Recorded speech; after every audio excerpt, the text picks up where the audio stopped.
Yo voy muteando y te voy a dar el mando para la pantalla. ¿Cómo no? Hola, buenas tardes. Hola, buenas tardes. Hola. ¿Cómo estás? Bien. Buenísimo. Ahí te lo dejé, Horacio. Cuando vos quieras lo podés usar. ¿Quieren que esperemos algo más para esperar a alguien más o...? Y vamos, si querés, arrancando y Perfecto, y listo. yo los que van apareciendo los voy sumando. Bueno, perfecto, quedamos así entonces. Buenas tardes. Hola, buenas tardes.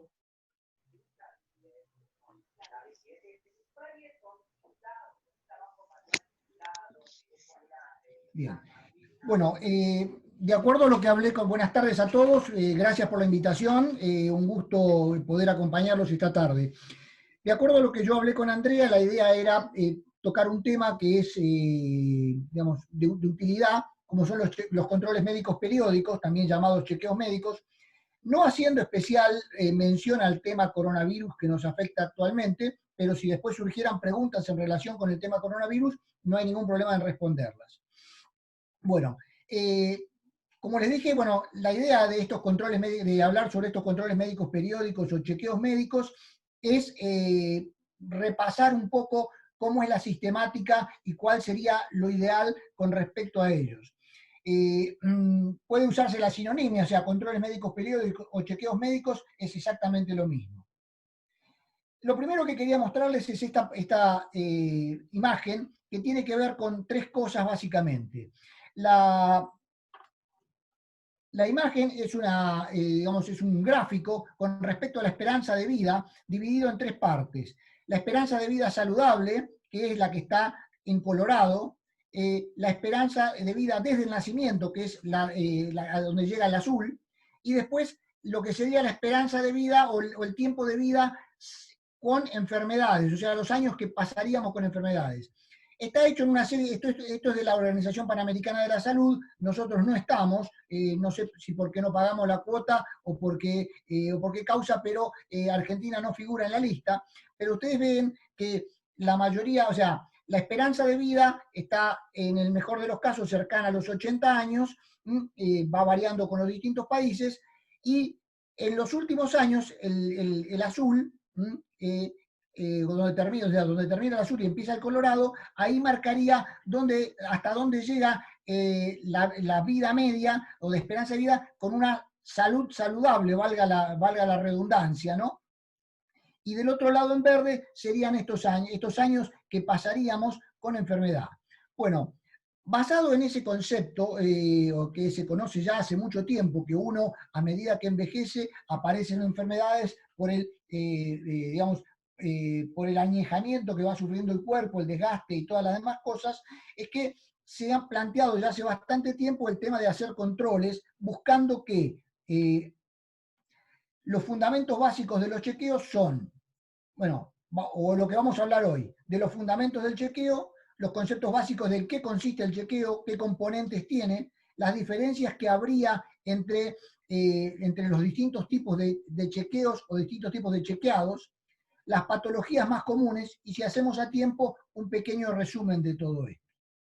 Entonces, los fundamentos del chequeo son controlar o comprobar o inspeccionar a la persona o a su organismo en busca de alguna patología o algún indicio, para detectar problemas que ya están presentes o diagnosticar patologías que no han sido manifestadas todavía o que están latentes. Controlar el estado de salud, si uno ya viene de varios, prevenir algunas enfermedades y mejorar la calidad de vida. Y acá viene otro punto importante, que es disminuir las complicaciones y los gastos de salud. No crean ustedes que, digamos, que la invención de los chequeos es un invento de la medicina porque tiene solamente un fin benéfico y busca el bienestar de los pacientes. Esto también es una imposición de la salud pública porque los pacientes que tienen enfermedades crónicas generan muchos gastos de salud y los gastos de salud han crecido enormemente en el transcurso del tiempo. No solamente porque cada vez vivimos un poco más, sino que los gastos de la medicina cada vez se hacen más enormes porque se inventan cosas nuevas, mucho más complejas, que tienen costos elevados, etcétera, etcétera, etcétera. Entonces, Esos son los fundamentos de por qué es el tema del chequeo. Acá les pongo un gráfico que muestra cuáles son algunas de las enfermedades crónicas más comunes. Como verán, en la primera de la lista están las enfermedades cardiovasculares, los infartos cardíacos o los infartos cerebrales, o sea, también accidentes cerebrovasculares. En segundo lugar está el cáncer. En tercer lugar aparece ahora, esto es relativamente reciente, ocurre desde hace unos años, la enfermedad pulmonar obstructiva crónica. Ya vamos a hablar después de ella. Y en cuarto lugar, la diabetes. Estas cuatro son las que más nos deberían interesar. Las otras que siguen en la lista, el Parkinson, el Alzheimer, si bien son comunes, son, digamos, menos frecuentes que estas cuatro primeras que nombramos. Después viene la hipertensión, que en realidad tendría que estar dentro de las enfermedades cardiovasculares, y una sí que quiero mencionarles, que es la lumbalgia. La lumbalgia, los problemas osteoarticulares de columna, también tiene una significancia muy importante. Muy bien. Fíjense ustedes esta diapositiva, que es una diapositiva española del año 2017 para población mayor de 15 años. ¿Cuál es la prevalencia de la enfermedad en España? Fíjense, la hipertensión arterial, en amarillo están las mujeres, en gris oscuro los hombres, y fíjense cómo hay enfermedades que tienen preeminencia de los hombres y otras no tanto. Por ejemplo, en hipertensión arterial prácticamente no hay diferencia, pero sí en el dolor de espalda o sí, por ejemplo, en la artrosis. Entonces, eso es significativo y a veces hay que tenerlo en cuenta. Muy bien. Esta diapositiva les muestra, también hablando de lo que son los principios básicos, por qué hacemos los chequeos, las 10 causas más importantes de mortalidad en población mayor de 60 años. Es una diapositiva vieja, es de 2012, pero también de la Organización Panamericana de la Salud, pero sigue siendo más o menos igual, han cambiado algunas cosas. La enfermedad isquémica del corazón y las enfermedades cerebrovasculares siguen siendo la primera causa. Y recuerden que estamos hablando de enfermedades. Los accidentes, que son la primera causa, no están acá. Eso no entra dentro de nuestro control. Las enfermedades respiratorias actualmente han pasado a tener el tercer lugar y la diabetes el cuarto. La demencia y el Alzheimer han ido un poco más para atrás. El cáncer, que también es importante, ha subido, y bueno, las otras también están dentro de las conocidas. ¿Cuáles son los conceptos básicos que tenemos que tener en cuenta con respecto a las palabras que se utilizan cuando hablamos en chequeos? Cuando se planea un chequeo desde el punto de vista de salud pública, uno tiene en cuenta la prevalencia de las enfermedades y la incidencia de las enfermedades. La prevalencia es el número de casos de una patología determinada por un número determinado de personas en un periodo específico. Por ejemplo, es muy común que ustedes encuentren que hay 10 casos por cada 10.000 habitantes o por cada 100.000 habitantes. Eso es lo que habitualmente se llama la prevalencia de la enfermedad. Normalmente, en la forma más común, se expresa en casos por 100.000 habitantes, o sea, qué cantidad de casos por 100.000 habitantes. Y eso define otra cosa, que es lo que ven ustedes en la parte inferior de la diapositiva, que es las patologías que tienen alta prevalencia. Las patologías que afectan a más de 50 personas por cada 100.000 habitantes son patologías de alta prevalencia. En cambio, las patologías que afectan a menos de 50 personas por ahora no son consideradas de alta prevalencia. Y la incidencia es el número de casos nuevos en un periodo determinado. Por ejemplo, yo digo, en el año 2018 hubo tantos casos de cánceres. Entonces, eso es la incidencia del cáncer en un periodo determinado. En cambio, la prevalencia está referida a número de personas. Más que nada porque vamos a nombrarlo y vamos a citarlo en varias cosas de lo que viene adelante.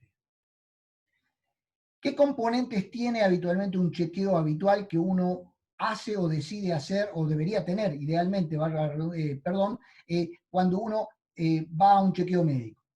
Lo primero y principal es la historia clínica, tanto personal como familiar. ¿Por qué? Porque los datos personales y familiares nos van a ser de suma utilidad para orientarnos hacia determinadas búsquedas. Por ejemplo, si yo tengo, en el caso de las mujeres saben perfectamente que si han tenido un familiar mujer directo o cercano con cáncer de mama, el riesgo de cáncer de mama es mayor. En el caso de los hombres, el caso bueno, está el tema del cáncer de próstata, que también tiene una cierta frecuencia más aumentada con respecto al tema de la cuestión familiar. Y en el caso personal, se incluye todo lo que sea con respecto a la vida de cada uno. Por ejemplo, la persona que ha trabajado en un ambiente con mucha polución o que ha trabajado demasiadas horas, etcétera, etcétera. O sea, todas cosas que nos orientan hacia situaciones que nos permitirán pedir o no determinado estudio. La otra cosa que no debe faltar es la valoración del estilo de vida. No solamente la simplicidad de si usted es sedentario o no es sedentario, que es muy importante, pero sí, por ejemplo, horas de sueño, qué tipo de alimentación hace, cómo la hace, y después también una cosa muy importante es el ritmo evacuatorio, aunque a veces no es muy elegante el tema de la pregunta, pero tiene que ser hecha y es muy importante que uno la haga porque tiene mucho que ver con algunas patologías que después se presentan. Bueno, después vamos a hablar de estas 4 que siguen ahora. Yo ya, tratamientos lo puse acá, o recomendaciones, es lo que las recomendaciones de tratamiento es lo que uno hace al final, cuando terminó y se juntó con todos los datos, etcétera, etcétera. Pero nosotros nos vamos a referir ahora a estos 2 puntos, al examen físico y a los estudios complementarios. Muy bien. El examen físico no puede dejar de constar de varias cosas que son importantísimas. Y la primera es el control de la talla o la altura y el peso. Eso nos permite acceder a un dato importantísimo que es el índice de masa corporal.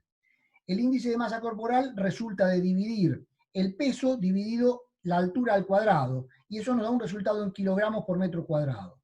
Ese resultado de kilogramos por metro cuadrado nos va a dar a nosotros una serie de cosas que son muy importantes. Por ejemplo, sabemos que el que tiene un índice de masa corporal entre 18,5 y 24,9 o 25 está en el peso ideal.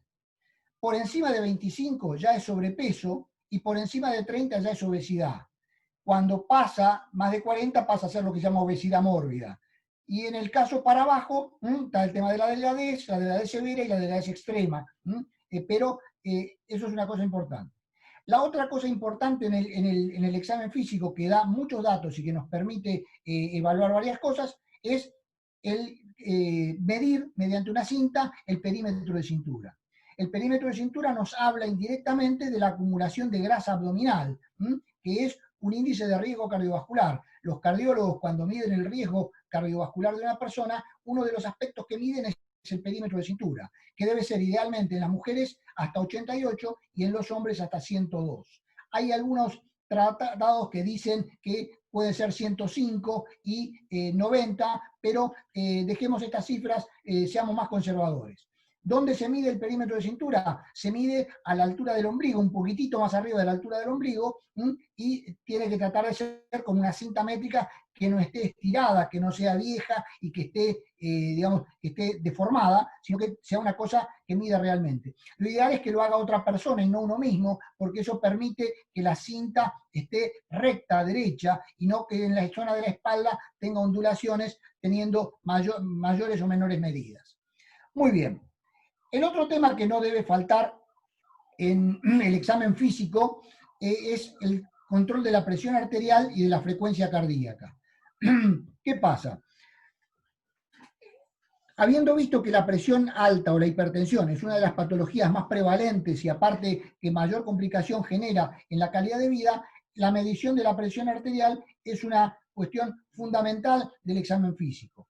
Debe hacerse con el paciente sentado, después de que haya descansado, después que haya terminado el interrogatorio y que el paciente se haya tranquilizado de ese por ahí estrés que genera el tema de lo que se llama el guardapolvo blanco, y que, bueno, que esté relajado, uno toma la presión. Si la toma de presión está dentro de valores normales, o sea, 120, 80, no hay ningún inconveniente. Ahora, si las cifras de presión están por encima de 120 y encima de 80, o sea, la máxima y la mínima, ustedes, les explico ahora cómo es el tema de la máxima y la mínima, como para que ustedes sepan qué es. Imagínense que el corazón es un levantador de pesas. Entonces, la máxima es la fuerza, la presión que hace para levantar la pesa. Y la mínima es la fuerza que hace para mantener la pesa en el lugar. O sea, cuando la llevó hasta arriba, la fuerza que hace. ¿Por qué? Porque si el corazón no hiciera fuerza mínima, la sangre volvería toda para atrás. Entonces, necesariamente el corazón tiene que funcionar haciendo fuerza de máxima de expulsión y mínima de mantenimiento, porque si no, realmente no funcionaría adecuadamente. Y es por eso que funciona todo el día permanentemente. Bueno, las presiones por encima de 140-90 indudablemente ya son consideradas cifras altas y bueno, después nos vamos a dedicar a hablar del tema de hipertensión. Y las cifras intermedias son observacionales, o sea, puede ser que esté nervioso, puede ser que haya comido mal, que esté estresado, cansado, etc. Bueno, pero este paciente es para tenerlo en cuenta y mirarlo. Muy bien. ¿Qué componentes, o sea, qué estudios complementarios habitualmente uno pide en un chequeo médico periódico? Ese chequeo varía según la edad del paciente, según el sexo del paciente, según la actividad del paciente y según los resultados que uno tenga previos, si los tiene. Por ejemplo, está previsto que de 20 a 35 años las cosas que se piden y la frecuencia con que se piden es una, de 36 a 65 es otra y más de 65 es otra. Entonces, eso lo vamos a ver en detalle más adelante. También varía según el sexo, o sea, obviamente a las mujeres uno le va a pedir un examen ginecológico que haga, aunque normalmente la mayoría de las mujeres ya tienen su ginecólogo como médico y hacen los controles. Y también va a variar de acuerdo a los resultados. Si yo tengo un chequeo del año pasado que le dio el colesterol alto, sin duda alguna voy a volver a pedir colesterol o a volver a controlar. Si tengo problemas cardíacos, seguramente pediré un electro, etcétera, etcétera. O sea, va a variar según los resultados que yo tenga y la historia previa del individuo. Muy bien. Esto es para que ustedes vean aproximadamente en un adulto joven normal, o sea, menor de 60 años, que es lo que habitualmente se pide generalmente como básico. Entonces, el examen de sangre, la medición estandarizada de la presión arterial, una audiometría si nunca se la ha hecho. Tengan en cuenta que la mayoría de las personas que tienen actividad laboral seguramente para ingresar al trabajo han tenido que hacer una audiometría, así que si ya tienen una y esa era normal, por ahí uno no necesita hacerlo.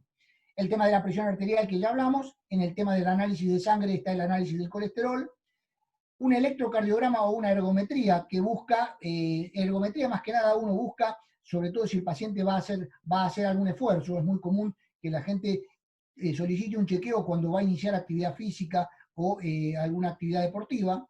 Después está el tema de la densitometría ósea, sobre todo para las mujeres cuando ya han dejado de ser fértiles, que es una cosa que origina una facilidad para la pérdida de calcio, entonces la densitometría se pide.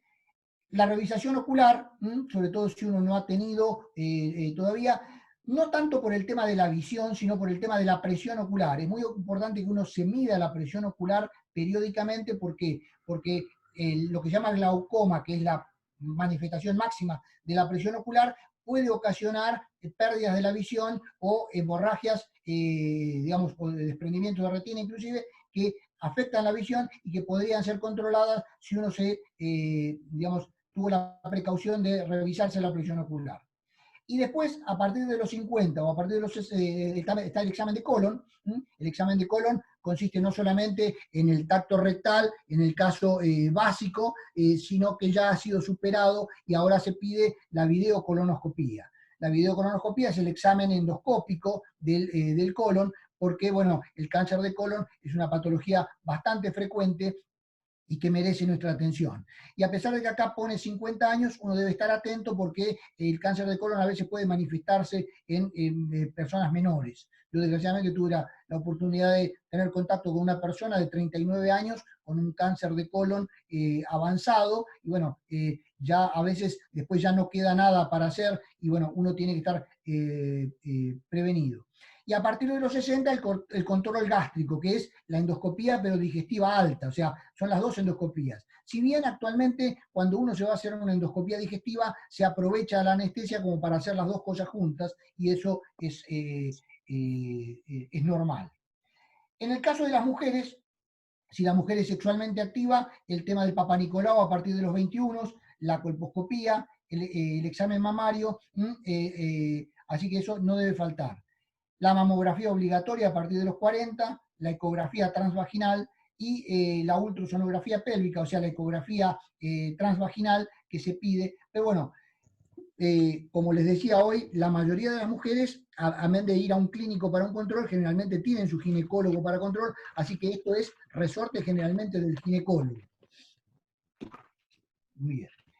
Esto es una tabla, es una copia de una tabla, creo que es española o inglesa, no me acuerdo específicamente, de cuánto debería ser la frecuencia en los casos de resultados normales de las distintas pruebas.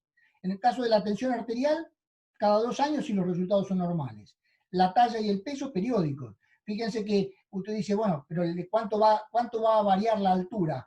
La altura puede variar porque a medida que envejecemos, los discos intervertebrales, que son como una especie de arandelas que separan cada vértebra, se van achicando y eso hace que disminuya la altura. Eso a la larga también causa alteraciones en la columna y artrosis en la columna. El control de la glucosa, si la glucosa estuvo normal cada 3 años, el control del colesterol es periódico, o sea que depende mucho del resultado que uno tenga. En el caso de la mamografía, cada 1 o 2 años. En esta gráfico, me olvidé decirles que lo que está en colorado es lo que recomiendan los expertos. Y lo que está en más oscuro es lo que recomiendan algunos expertos. Es un poco más frecuente, nada más, pero en algunos casos. Después, en el caso del antígeno prostático específico, cada año, la colonoscopía cada 3 o 5 años, eso va a variar, depende de cada uno. Si el paciente ha tenido antecedentes familiares de cáncer de colon, por ejemplo, en mi caso, que mi abuelo paterno tuvo cáncer de colon y murió de eso, yo me hago los controles cada 3 años. Si no lo tuviera, la indicación sería hacerlo cada 5 años.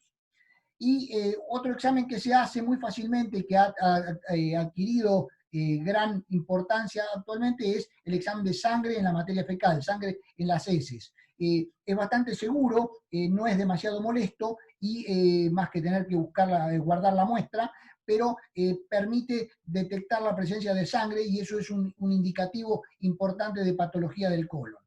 La orina es periódico y después no debemos olvidarnos de la exploración dental, que eso debe ser anual, sobre todo para el tema de la limpieza, para quitar el sarro, revisar si hay caries o no, y ver el tema del baño de flúor, que es importante. El tema de la audición, que también debería ser periódico. Acá no hay una cuestión fundamental, pero sí, por lo menos cada 5 o 6 años alguna vez hay que hacerse a ver si uno va perdiendo audición. Y el tema de la visión, más o menos cada 2 años o hasta 4 años. Y después, bueno, la última parte se refiere a lo que es la orientación. Esto ya es resorte de que cuando uno termina la consulta, uno, digamos, lo asesora al paciente como para unas determinadas cosas. Entonces, el abandono del tabaco y del alcohol, de las drogas y reafirmar el tema de la actividad física debería ser periódico y uno debería reafirmar esos consejos en cada consulta. Muy bien. Vamos a hablar ahora de las patologías más frecuentes que se ven en los seres humanos normales como nosotros. La primera de todas es la cardiovascular, presión, accidentes cerebrovasculares, aterosclerosis, etcétera, etcétera. Después está el cáncer, después los problemas respiratorios crónicos, los problemas metabólicos, en donde incluimos la diabetes, incluimos la obesidad, incluimos también el tema de lo que llaman las dislipemias, tanto colesterol como triglicéridos. Los problemas de salud mental que escapan a esta charla, porque yo soy especialista en medicina clínica, no en psiquiatría, y después los problemas musculoesqueléticos que son muy comunes, sobre todo en las edades más avanzadas. En la patología cardiovascular, una cosa importante a tener en cuenta que es la altísima prevalencia que tiene. Fíjense que afecta al 36% de las personas, o sea, de cada 100, 36 tienen problemas de presión alta, lo sepan o no lo sepan.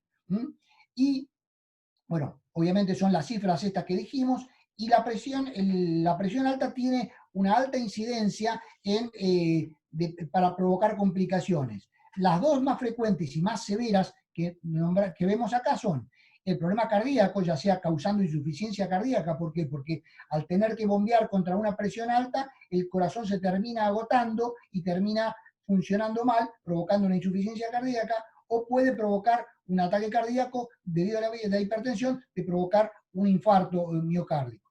Y el otro problema serio, que sobre todo que tiene muchas secuelas terribles, es el tema del accidente cerebrovascular, ya sea en la forma isquémica o en la forma hemorrágica, que dejan secuelas terribles de lo que se llama habitualmente un ACV.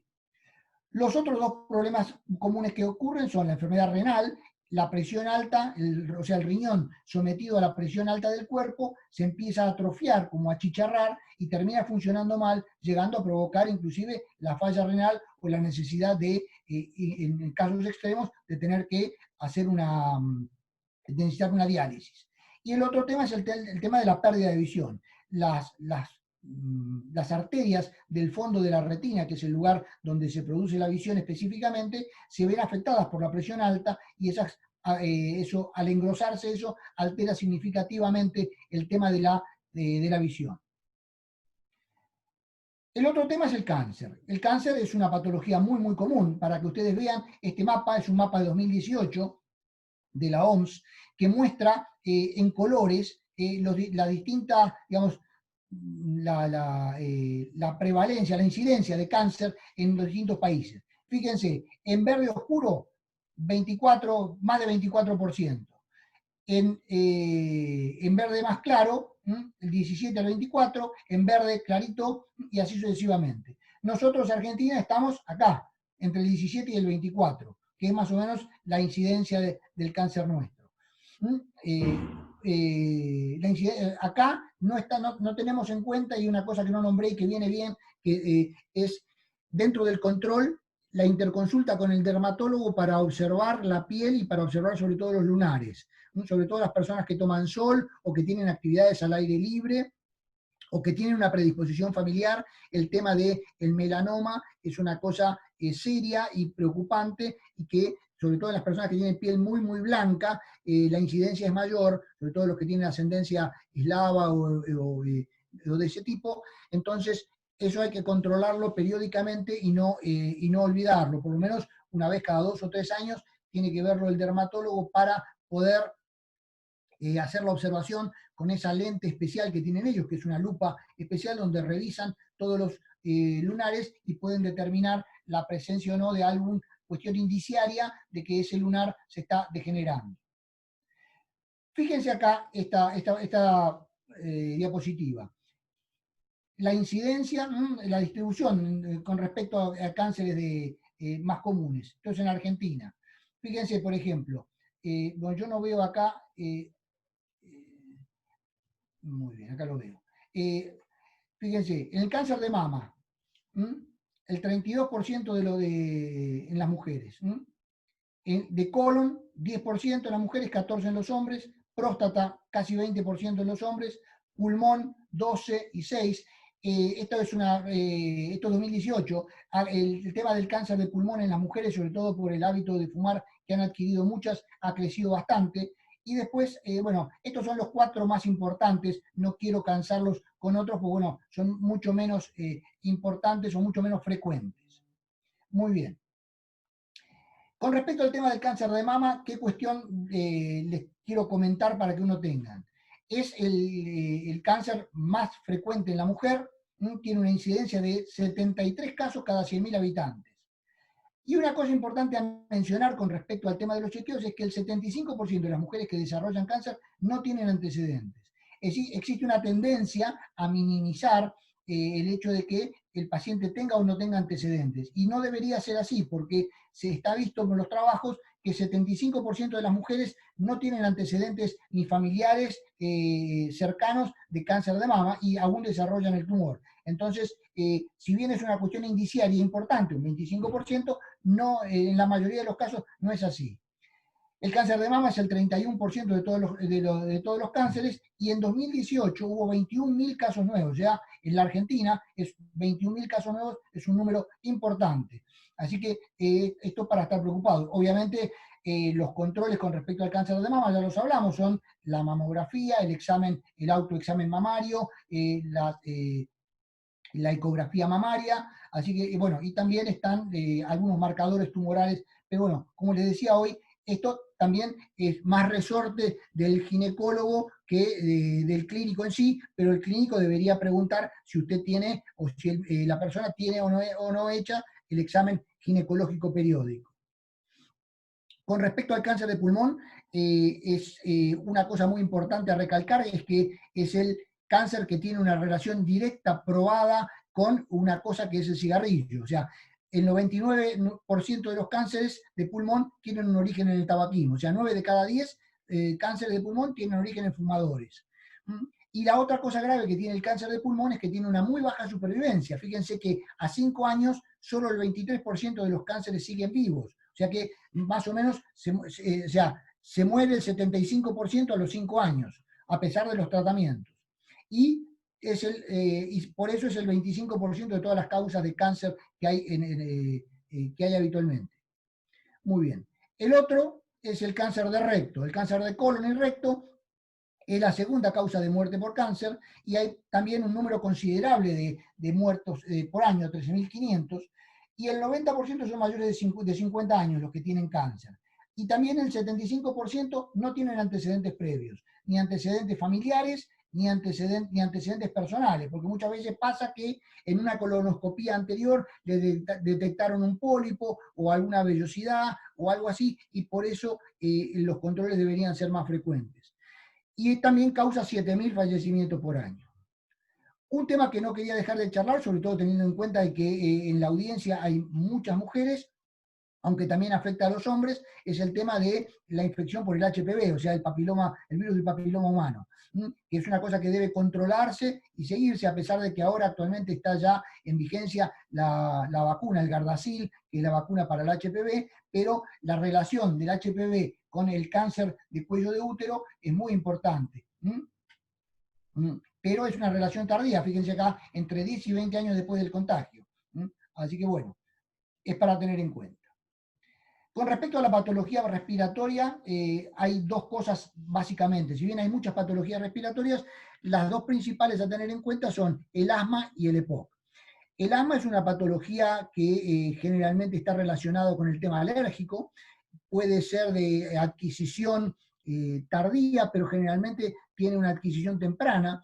Fíjense que tiene una prevalencia muy alta, el 8% de la población de la Argentina tiene asma. Muchas veces no lo sabe porque no se ha controlado, y muchas veces pasa, y a esto quería ir, es que como el individuo está acostumbrado a vivir con esa patología, no toma conciencia de lo que es una cosa diferente. Entonces después, cuando llega a la consulta y usted le dice, bueno, mire, usted tiene una obstrucción bronquial que aparece en la espirometría y necesita tomar un broncodilatador, cuando empieza a tomar el broncodilatador se siente diferente y dice, no, mire, ahora soy otra persona. ¿Por qué? Porque estaba acostumbrado a vivir de una manera y pensaba que eso era la normalidad. Entonces, para detectar el asma, uno lo que necesita hacer es como mínimo una espirometría para ver si hay obstrucción bronquial. Como les decía, el asma está muy relacionado con el tema alérgico, entonces tiene influencia por el tema climático. En otoño y en primavera son más comunes los ataques de broncoespasmo y eso dificulta la respiración. Y en el caso del EPOC, que son las siglas de enfermedad pulmonar obstructiva crónica, que ocurre más o menos en el 14% de los fumadores en la Argentina. O sea, está calculado que afecta al 14% de los fumadores mayores de 40 años en la Argentina, aunque se piensa que hay un muy gran subdiagnóstico, cercano al 75%, porque las cifras mundiales dicen que la prevalencia es aproximadamente del 40% de los fumadores. Pero esta es una única estadística que se hizo en Argentina, un estudio que se llamó EPOCAR, que se hizo acá en la Argentina, tratando de diagnosticar fumadores con EPOC no diagnosticados. Muy bien. Fíjense ustedes qué es lo que pasa con el tema del asma, que se los quiero marcar. En el cuadro de abajo ustedes ven lo que es el bronquio. El bronquio es la cañería por donde va el aire, que la lleva hasta la parte final del pulmón, donde está el alvéolo. Este es el bronquio normal. Y este es el bronquio de un asmático. Fíjense que la pared es mucho más gruesa y generalmente está irritada y a su vez tiene mucha secreción. Eso hace que el pasaje de aire esté muy dificultado. El individuo tiene dificultad para que entre y salga el aire. Cuando no tiene el ataque, puede volver a la normalidad, dentro de ciertos límites. ¿Por qué? Porque si el paciente tiene asma y no es tratado precozmente, y persiste con los ataques a repetición o con la patología sin tratar, esto después ya se vuelve crónico y por más que uno le dé tratamiento, no vuelve atrás y la insuficiencia respiratoria queda permanentemente.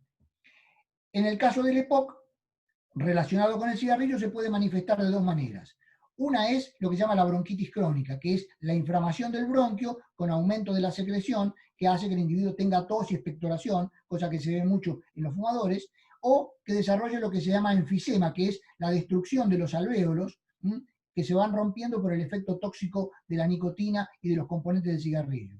Normalmente el EPOC tiene una combinación de ambas, o sea, no hay EPOC que son más bronquíticos, o sea, que tienen más tos, y EPOC que son más enfisematosos, o sea, que tienen menos tos y más fatiga. Pero normalmente hay una combinación de las dos cosas en mayor o menor proporción. Con respecto a la patología metabólica, acá me quiero detener porque hay algunas cosas importantes a tener en cuenta. Tal vez la más importante por la incidencia creciente que tiene es la de la diabetes. La diabetes es la alteración en el manejo del azúcar que se da muy frecuentemente en las personas que tienen, digamos, desarreglos dietarios habituales, que son sedentarias y que tienen también una predisposición. Afecta al 8,5% de los adultos de más de 18 años, o sea que si ustedes miran, la cifra es enorme. Se calcula que para el 2030 va a haber aproximadamente 360 millones de personas con diabetes. Y está relacionada, como les decía, con el tema de los hábitos de vida, el tema de la comida, el tema del sedentarismo, el tema de la obesidad también. Lo que dijimos de la obesidad hoy se repite acá, el índice de masa corporal mayor de 30 indica obesidad y después con distintas graduaciones, o sea, hasta 35 leve, de 35 a 40 moderada y más de 40 obesidad severa o obesidad mórbida.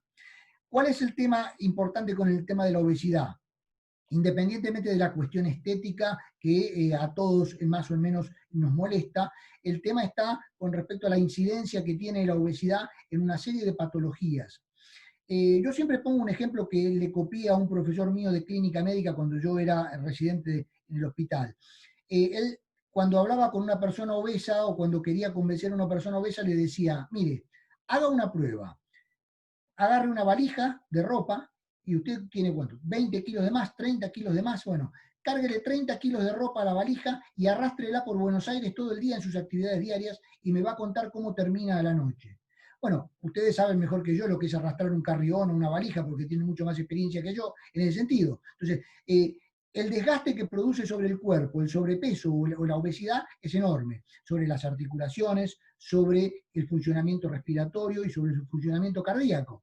Fíjense que el cuerpo está, digamos, está machado para funcionar para un teórico determinado. O sea, si yo mido 1,68 y peso 75 kilos, o sea, y debería pesar 75 kilos teóricamente, mi cuerpo viene preparado para eso. Si yo me voy de mambo y me voy de peso, sin duda alguna va a tener que trabajar para una mayor superficie corporal, para un mayor peso, no solo para sostenerlo, sino para mantenerlo caliente durante todo el día y una serie de cosas más que producen un desgaste enorme.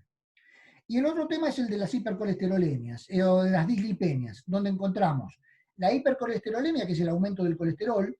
Ustedes saben que el colesterol, la cifra establecida actualmente es de 200 miligramos por ciento y se tolera hasta 240. O sea, en una primera medición, si uno encuentra un colesterol encima de 200, pero menor de 240, lo que aconseja es que el individuo varíe sus hábitos de vida para hacer actividad física, una dieta, etcétera, etcétera.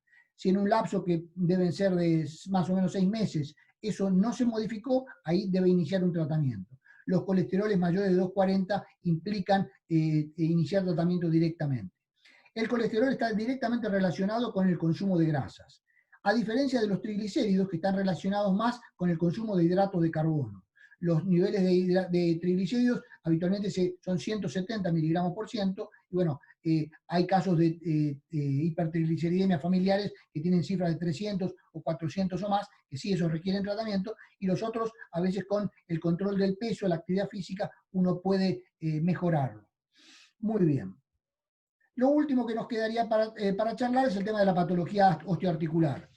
La patología osteoarticular es muy, muy común, sobre todo a medida que uno envejece. ¿Por qué? Por el desgaste normal que tienen las articulaciones del cuerpo, que producen patología tanto en las manos como en la cadera a veces es mucho más notorio, en las manos produce cierta deformación y cierta torpeza, y la patología más común es a nivel de la columna, o sea, la patología cervical y lumbar, que es muy, muy común a todos los, sobre todo a todos los que trabajamos sometidos a tensión en oficinas, sentados mucho tiempo o que tenemos que llevar pesos. Y otra cosa que incide también el peso es en el tema de las rodillas. Acá también vemos una persona que tiene una afectación en la rodilla con edema y la rodilla inflamada, haciendo que se dificulte la movilidad y se dificulten todos los procesos de traslado.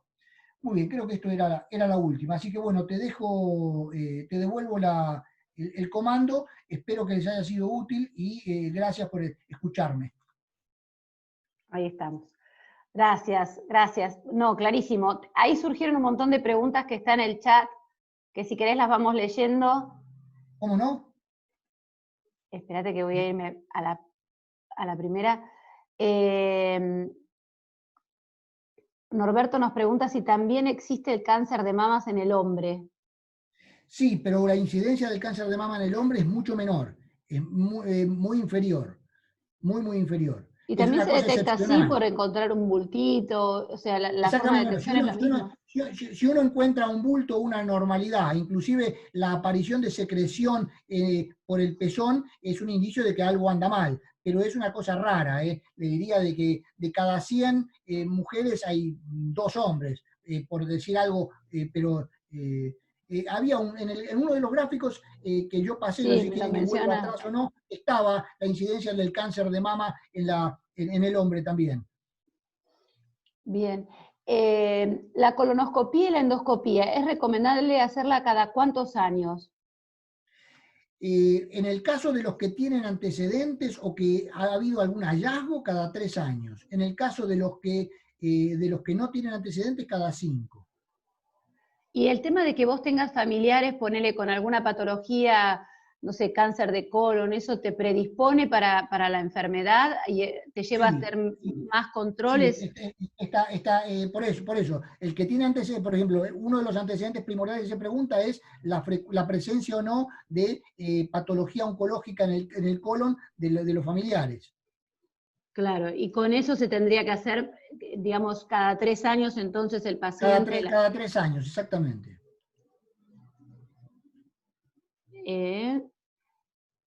Nos pregunta Susana, dice, en este momento no puedo tomarme la presión arterial porque las farmacias no lo hacen para evitar el contacto físico y mis médicos Sí. atienden por medio de videollamadas. ¿Dónde la podría hacer? Y ¿Dónde se mira, puede tomar la presión lo en esos ideal en esos casos? casos sería que se compre un aparato de estos digitales para tomarse la presión y que se la tome. Los aparatos digitales tienen la gran ventaja de que, bueno, que dan una lectura muy simple de la presión, pero tienen un inconveniente que es se descalibran muy fácilmente si uno los está moviendo. Es para tener en un lugar determinado, sacarlo del placar, tomarse la presión y volverlo a poner. Si uno lo golpea o se mueve, se descalibran rápidamente y pueden dar lecturas erróneas.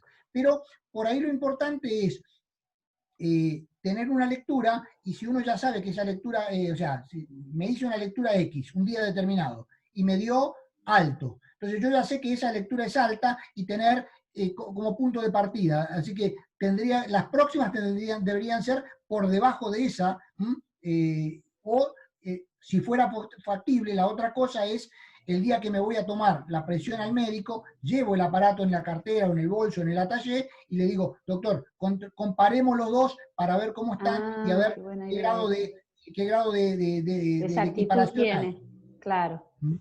Claro, buenísima ese dato, de llevarlo para chequear que sea exacto por ahí con el que tiene el médico, porque por ahí te medís algo en tu casa, después vas al médico y te da otro Sí, resultado.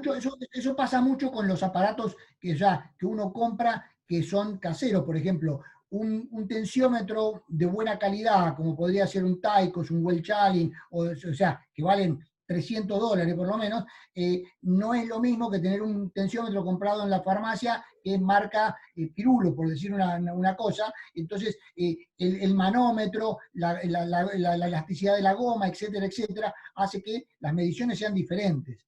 Eso es importante tener en cuenta. Buenísimo. Aparte, o sea, uno no se lo exige al médico, pero el médico en realidad cada determinada cantidad de tiempo debería controlar, o sea, salud pública lo exige, que uno lleve o haga que sus aparatos, ya sea el tensiómetro, la balanza y el altímetro, sean chequeados y que tenga un certificado. Cuando Ah, uno, por mira. ejemplo, cuando uno hace algún trabajo de investigación médica internacional, los laboratorios internacionales lo piden, así que uno tiene que hacerlo, pero habitualmente eso debería ser moneda corriente, ¿no? Que uno cada tanto tiempo controle sus aparatos. Claro, para tener la certeza de que la medición es correcta. Es correcta, exactamente. Sobre todo con la balanza y con el tensiómetro. Con el altímetro, salvo que haya habido alguna gran cuestión, no es importante, pero bueno, pero también debería ser así. Buenísimo. Lo que pasa que, claro, hoy con el tema de COVID estamos todos como, no nos hacemos Bueno, chequeos ahí médicos, quería decir una hay cosa. lugares donde no te Sí, atienden, esto que bueno, plantea Susana, no sabes dónde tomarte la presión si no tenés el aparato en casa, y uno, si ya tenés la patología de base, uno más o menos se va dando cuenta si te está subiendo la presión, detectás algunas cosas. bien. Pero si no tenés el aparato es como que estás un poco desorientado, sobre todo por la medicación, porque es exacta, ¿no? La mayoría de los hipertensos suelen tener un aparato propio, o eso es una cosa que por lo menos uno ve en la práctica diaria. Pero les quería decir una cosa, bueno, ¿cuál es la tendencia actual con respecto al tema de los controles? La tendencia actual con respecto al tema de los controles es que si uno puede postergarlos, o sea, si uno está clínicamente bien y no tiene ninguna sintomatología, si lo puede postergar, sería ideal que lo evite. ¿Por qué? Porque el tema de la circulación y la concurrencia a un lugar donde pueda haber mayor posibilidad de contagio digamos, es una cosa para tener en cuenta. Yo, por ejemplo, Claro. en el consultorio, los protocolos actuales hacen que uno reciba a un paciente cada determinada cantidad de tiempo y no haya nadie en la sala de espera más que el paciente antes de entrar. Claro. Entonces, los turnos son muy acotados, etcétera, etcétera.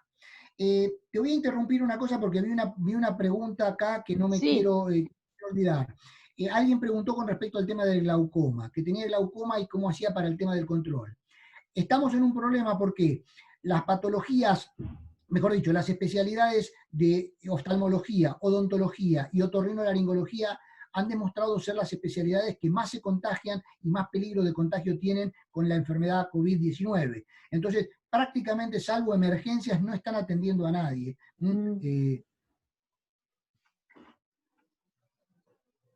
ahí nos pregunta Claudio, ¿por qué cree que los pacientes hipertensos crónicos no fueron incluidos como personal de riesgo por el Ministerio de Salud en relación al COVID?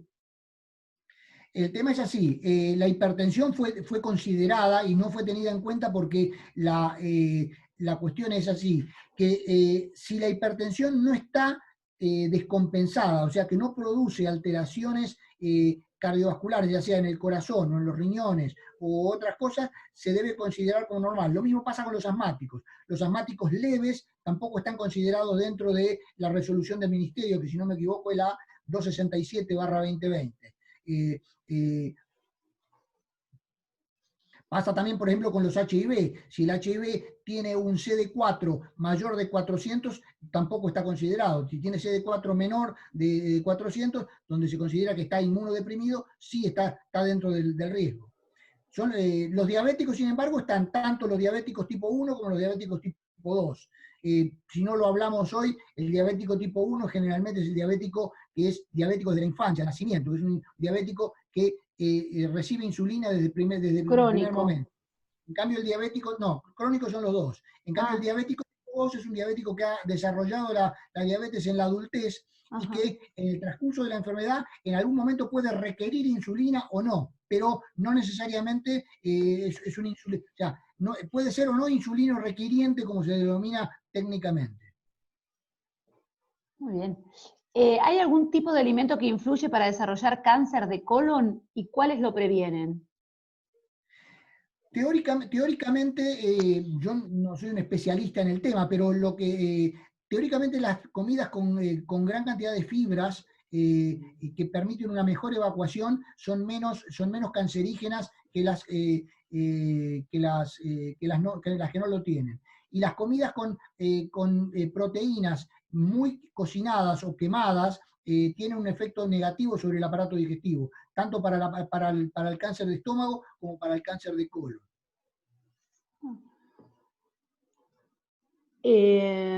Muchísimas gracias, muy claro, excelente, todo muy importante, lo tengo, pero el mío está descalibrado, te dice Susana del tensiómetro, que tiene su tensiómetro pero está descalibrado. Gracias, doctora, secretaría. Bueno, ahí están felicitando. El mío es Omron, te dice, del tensiómetro. Omron es una marca muy buena, muy conocida, es una marca de calidad. Susana, llévalo a calibrar. ¿Se puede llevar a calibrar? Sí, se puede llevar a calibrar. Creo que la casa de Omron estaba, si no me equivoco, estaba en Puente Pacífico en una época, o muy cerca, en la estación Carranza del Sur. Estaba muy cerca de ahí la casa y los calibraba. Susana, anótatelo para después de la pandemia, llévalo a calibrar. Con respecto a la demencia, el Parkinson, ¿cuáles son las alteraciones físicas que producen finalmente la muerte? ¿Qué tema? Tremendo. En el Parkinson el deterioro progresivo neurológico termina produciendo digamos, una demencia, y el paciente postrado suele tener una gran cantidad de complicaciones, como son las escaras, las infecciones frecuentes, el tema del uso de pañales que lleva a las infecciones urinarias, eso lleva a la sepsis. Así que bueno, generalmente las enfermedades crónicas lo que termina matando son las complicaciones. En los pacientes adultos mayores, el principal peligro es el tema de las caídas y los traumatismos. El 40% de las causas de relación de la muerte de un paciente adulto mayor está con el tema de los traumatismos y las caídas. Yo, por ejemplo, tengo el caso reciente del padre de un compañero mío, 90 años, se cayó en la escalera, se golpeó, fue al hospital de San Isidro a hacerse atender, estuvo 2 o 3 días, lo compensaron, se fue a la casa. A los 2 o 3 días volvió, se había contagiado COVID y terminó muriendo por la enfermedad COVID, cuando si no se hubiera caído no hubiera pasado nada. Entonces, bueno, el tema de las complicaciones de las caídas, ya sea tanto que produzcan fractura o no, son importantísimos para los adultos mayores, porque las internaciones en los adultos mayores producen un sinnúmero de complicaciones enormes.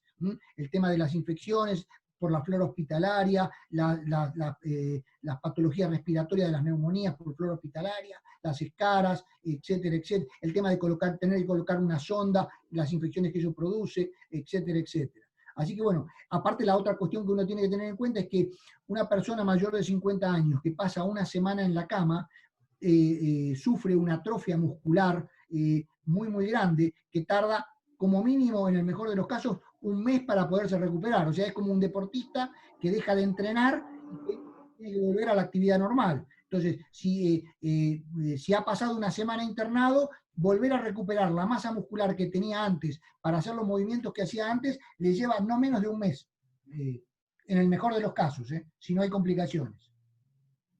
Y ahora con todo este tema del COVID, que estamos todos casi quietos en casa, solo caminamos del comedor al baño, del baño al dormitorio, de ahí a la cocina, nos comemos todos, tenemos un problema tremendo para reactivar toda la masa muscular, todas nuestras articulaciones. No, lo que pasa es que esto es una opinión personal. Yo creo que hay, si bien un temor exagerado de la salud pública con respecto al tema el tema del aislamiento, hay algunas cosas que se podría tranquilamente, o sea, que uno salga a caminar, yo no voy a salir a caminar por Florida lleno de gente o por Avenida Santa Fe, pero si salgo a caminar por el barrio, no me cruzo con nadie o me cruzo con poca gente y tengo el barbijo colocado, la posibilidad de contagio es mínima, y creo que el beneficio de airear la cabeza y mover el cuerpo es mucho más grande. Pero bueno, yo les puedo decir lo siguiente, como le decía Andrea hoy cuando hablaba, muchas de las cosas que se saben de esta enfermedad, posiblemente en una semana, 2 o 3, cambien. ¿Por qué? Porque esto es una enfermedad muy nueva. Fíjense que tenemos 8 meses de enfermedad y falta por conocer muchísimo. Entonces, las cosas van a ir cambiando mucho y no se sabe realmente es cierto. Pero lo que sí les puedo decir es que si uno lee o pregunta o averigua sobre la enfermedad, a los países que mejor les ha ido son los países que han tenido el tema como norma, el tema del uso del barbijo, o sea, no tapabocas, sino tapa boca y nariz. Dejar la nariz afuera es un error garrafal. Y el tema del distanciamiento social, o sea, los 2 metros, 1,5 metros entre persona y persona. Esos siguen siendo como los 2 tips y lavado de manos, ¿no? Son los 2 tips que hasta ahora han dado mejor resultado. Los países que usaron eso, hasta ahora tienen mejor resultado que nadie. Todo lo demás, aparte es barato. Claro, es Lo que conciencia. no hay en salud pública es que debería hacer es poner digamos, debería tener una página o algún lugar donde uno vea la eficacia de los tapabocas, porque no es lo mismo que yo me haga un tapabocas en casa con un pedazo de cortina viejo, que me compre un tapabocas, el N95, que es el que usan los médicos en terapia, etc. Entonces, bueno, debería haber una escala, decir, bueno, si usted tiene uno de neopren, si usted tiene uno con doble capa, etcétera, como para que la población sepa o sepamos cómo es. Yo no lo sé realmente cómo es, pero eso es una cosa que se debería haber hecho para recomendarlo, ¿no? Claro.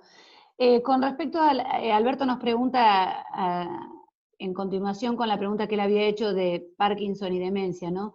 Dice, ¿es Parkinson el movimiento leve de una de las manos de forma involuntaria o puede ser otra patología? No necesariamente eso tiene que ser Parkinson. Una cosa muy común que tiene mucha gente, sobre todo cuando crecen años, yo lo tengo, es lo que se llama temblor involuntario. O sea, que por ahí uno quiere hacer alguna actividad y cuando va a hacer la actividad, la mano le tiembla o no la puede frenar. Y pasa a veces, pasa no veces, eso no necesariamente es Parkinson. Ese temblor involuntario o temblor esencial, que se denomina en medicina, en los neurólogos lo llaman temblor esencial, tiene un tratamiento, pero el problema es que el tratamiento es muy costoso en cuanto a las consecuencias, porque se trata con un medicamento que se llama beta bloqueantes, y los beta bloqueantes causan en los hombres impotencia, trastornos del sueño, muchas pesadillas, así que no es simple, o sea, uno tiene que tener en cuenta que todas las medicaciones tienen su precio, o sea, claro, su costo. El que te cura la gripe te hace doler la nariz, y el que te cura la caída del pelo te produce otra cosa. O sea, todos tienen efectos colaterales. Lo que pasa es que uno debe ir midiendo costo-beneficio. Claro, tal cual. Norberto nos dice, ¿qué luces amarillas nos pueden advertir que podamos estar ante un posible comienzo de Parkinson? ¿Es conveniente tomar paracetamol como prevención ante el COVID? Son 2 preguntas. Sí. El tema del Parkinson está el tema del temblor, que es un temblor, digamos, más permanente, sobre todo es un temblor intencional. Cuando yo quiero hacer algo, la mano tiembla, y la otra cosa que tiene es la rigidez, o sea, el paciente empieza a tener rigidez en los movimientos, el movimiento termina, o sea, pasa a ser una cosa rígida y lenta, y también, bueno, eso se traslada al tema de los pasos, entonces el paciente da pasos cortitos, se llama en los neurólogos llaman bradivasia, o sea, son pasos cortitos y uno al lado del otro. Esos son síntomas incipientes, pero bueno, indudablemente el diagnóstico lo debería hacer un neurólogo. Perfecto. ¿Y esto de tomar paracetamol como prevención al COVID? No está previsto, no está. El paracetamol es un antitérmico, un antiinflamatorio no esteroide. No está probado que el paracetamol sirva. Hay varios trabajos de distintas cosas. Hay gente que ha hablado del tema bueno, primero hablaron de la hidroxicloroquina, que ahora se descartó. Sí. Realmente los trabajos que hay, que tampoco están probados 100%, pero estos por lo menos son más inocuos, los suplementos de vitamina D, los suplementos que tengan zinc, o sea, el zinc, también algunos hablan del tema de la melatonina, que tiene un efecto protector. Hay un trabajo reciente de un colutorio que no me acuerdo cómo se llama realmente, que dice que, pero son todas cosas, o sea, que si uno se hace gárgaras con eso, cuando se ha contagiado, la cantidad de virus en la garganta es mucho menor, entonces la posibilidad de que la infección progrese, pero son todos estudios, o sea, estudios que se van haciendo y que por ahí tienen 10, 20 pacientes, que pueden indicar algo, pero no necesariamente son la verdad absoluta. Claro, no hay una masa que represente como una certeza de que es efectivo. No, imagínense ustedes que para que un estudio sea significativo tiene que tener un número importante de pacientes. Estamos Claro. hablando de más de 10.000 pacientes, porque si no, pueden pasar cosas digamos, que son severas. Yo siempre pongo el caso, el laboratorio Bayer, que es un laboratorio de lo más serio que hay, de lo más, digamos, riguroso en cuanto a la investigación, hace unos cuantos años produjo o sacó al mercado un medicamento para el colesterol, no me acuerdo cómo se llamaba específicamente.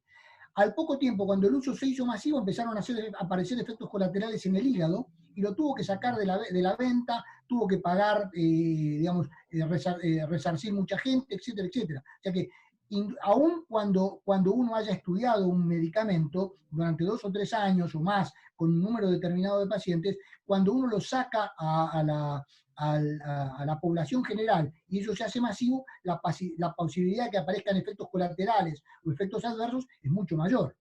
Claro. Y esto tal vez no tenga la respuesta, pero digo, esta vacuna que se supone que está aprobada en Oxford, que están diciendo que sería efectiva, no tendría esta cantidad de gente que usted está mencionando para hacernos efectivo el tratamiento. O sea, bueno, o sea, esto es una visión yo personal. No me animo a vacunar. Esto es una visión personal que ya varios me han preguntado, sobre todo yo tengo un chat de mis compañeros de colegio donde somos unos cuantos y siempre hablamos de temas generales y siendo uno médico siempre le preguntan cosas. Claro. Mi visión personal es, salvo que uno tenga necesidad absoluta por cuestiones laborales o por cuestiones familiares, yo esperaría, yo no me pondría una vacuna que tiene 4 meses de investigación. Claro. Yo esperaría al año que viene a que me diga, mirá, cuando la hicimos masivamente pasó tal cosa o pasó tal otra. Y eso que estamos hablando de vacunas que vienen de Inglaterra o de Estados Unidos, ni hablar de una vacuna que venga de Rusia, que venga de China o que venga de Corea, ¿no? Ni me ocurriría ponérmela. O sea, pero es una visión personal y no pretendo, o sea, no tiene más sustento que mi intuición. O sea, no es que yo haya leído, ni que sé. No, está claro. Está. Mi intuición me dice, señor, usted... espere. Nada más. Usted espere. Sí. Bueno, te están felicitando por tu explicación, que son muy claras las explicaciones, te agradecen tu empatía y profesionalismo. Son las 5 menos 20, te robamos un montón de tiempo. No sé si alguien quiere hacer alguna pregunta más. Muchas gracias por estar en este espacio hoy y darnos este pantallazo general sobre varias patologías, formas de cuidado, la atención que por ahí tenemos que tener en los controles médicos que uno por ahí... Yo por ahí en esto estoy hablando un poco de mí, ¿no? Somos abandónicos y las recetas duermen en el cajón. Uno llega al médico, hace la receta y nunca voy a hacer este estudio. Sostener y recordar que es importante que nos hagamos los controles, ¿no? Que realmente cuidemos bien la salud. Hoy está hablándose mucho sobre la alimentación como una base para sostenerla. Esto que mencionabas de la tensión arterial, que es una de las patologías más fuertes que tenemos en problemas cardiovasculares. Esto está relacionado directamente con el tema del consumo de sal, también, ¿eh? Claro. Y aunque uno no lo vea, todo lo que sea envasado tiene cantidades superlativas de sal. Uno debería tratar de evitar lo envasado, a pesar de que, bueno, es una gran comodidad para el tema del apuro en que vivimos por habitualmente. Los tiempos, sí. Pero todo lo envasado tiene muchísima sal. Sí, es un muy buen temario. Muy bueno el temario, doctor, te agradecen acá. Bueno, muchas gracias a todos. Muchas gracias, doctor Márquez. Otra cosa, encantado. Muchas gracias, doctor. Bueno, gracias a todos. Muchas gracias, doctor. Muchas gracias. Excelente. Bueno, gracias, muy amable. Nos vamos viendo, si Dios quiere, el jueves que viene a todos acá en este espacio a las 3:30. Un beso para todos. Gracias, doctor. Muchas gracias. Gracias. Muchas gracias. Chicos. Chao, muchas gracias. Chao, Andrea, gracias. También.